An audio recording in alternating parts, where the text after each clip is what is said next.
J'ai les pieds dans l'eau, mais je suis vraiment très bas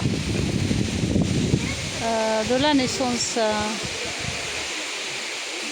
de l'eau. J'étais en train de réfléchir à l'inconscience des gens.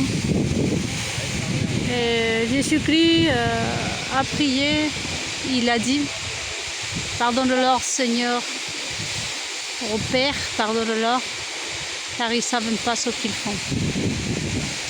Je vois du monde ici venir et faire autre chose que ce que les êtres humains nous sont appelés à faire. J'ai toujours senti la fierté d'être enfant des dieux d'Israël, pour tous ceux qui sont juifs, juives. Voilà de quoi nous devons être fiers. C'est ça notre Dieu. Et c'est des choses, des secrets que nous devions vraiment partager avec les païens, au lieu de les interdire. Message que je passe, j'adresse à des faux juifs, bien entendu. Et ça, c'est le Dieu d'Israël. C'est le Dieu des Juifs.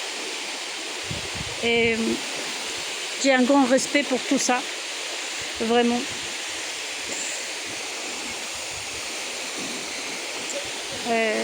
L'eau, elle a un pouvoir parce qu'elle a été vraiment faite par Dieu d'Israël. Regardez, qui pourrait faire ça? Qui d'autre que notre Dieu? Moi, il ne me faut pas d'autre chose, ni des applaudissements. Ça me suffit. En tant que juive, en tant que chrétienne, enfant de Dieu, de Jésus aussi, c'est suffisant pour être fier et remercier Dieu de me donner l'occasion de regarder l'œuvre, l'art, parce que notre Dieu est un artiste. Et on sait qu'aujourd'hui, on sait que l'homme ne peut pas imaginer, les hommes d'aujourd'hui en tout cas, autre chose que la méchanceté. Alors que l'homme qui se consacre à Dieu, qui écoute son Dieu, il pourrait arriver à faire des choses merveilleuses. Voilà la preuve, une des preuves. Donc je vous invite vraiment à méditer, surtout à tous ceux qui sont juifs et juives, et à la beauté de ce que notre Dieu, le grand artiste et maître de l'univers, a créé. Regardez, qui pourrait créer quelque chose de plus merveilleux que ça. Et ça, ce n'est rien. C'est pas le lieu le plus beau que notre Dieu a créé. Je suis vraiment fière d'être juive, fière d'être chrétienne. Vraiment, j'ai un grand respect. Là, je m'apprête à partir et je dis merci. Merci Jésus, merci notre Père et merci ce volcan. Regardez. Là, il jette aussi de la lave, je suppose, de l'eau chaude. Là, c'est froid, mais dans l'hiver, ça doit être chaud ici, et partout. Il nous permet de venir ici, nous ressourcer. Vraiment.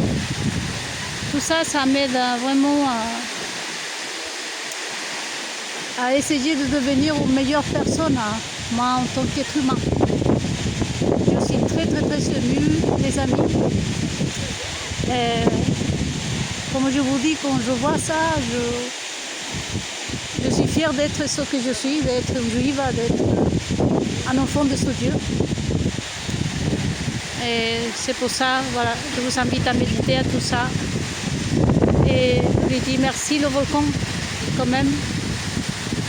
Et merci de me permettre de toucher ces eaux qu'il purifie lui-même. Voilà, regardez, quelle beauté.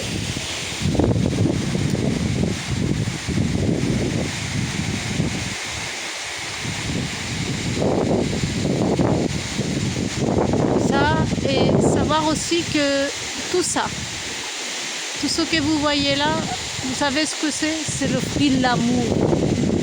Et Dieu créa tout ça par amour à nous, aux gens. Ça, c'est le message aussi que j'adresse en passant à tous ceux qui sont maçons, ceux qui sont sionistes, faux-juifs, que l'amour, c'est quelque chose d'important. T'aimeras ton Dieu de tout ton cœur, de toute ton âme, et à ton semblable comme à toi-même. C'est ça qui créa Dieu pour nous. Regardez ça. C'est gratuit. C'est pas écrit nulle part dans sa création qu'il faut payer ici.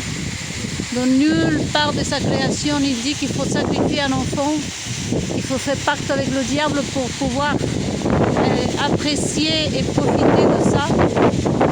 Je n'ai pas lu dans la Bible que Dieu a demandé des sacrifices quiconque, ni de l'argent, pour avoir créé cela pour nous. À méditer, les amis. D'ici là, je vous fais des gros bisous. Vraiment, je suis toute sale. Et vraiment, je ne fais pas cette vidéo pour primer, comme on dit. C'est simplement pour vous inviter, surtout à tous ceux qui sont juifs, à méditer à notre Créateur, l'artiste, le maître de l'univers, Dieu d'Israël, le Dieu des Juifs.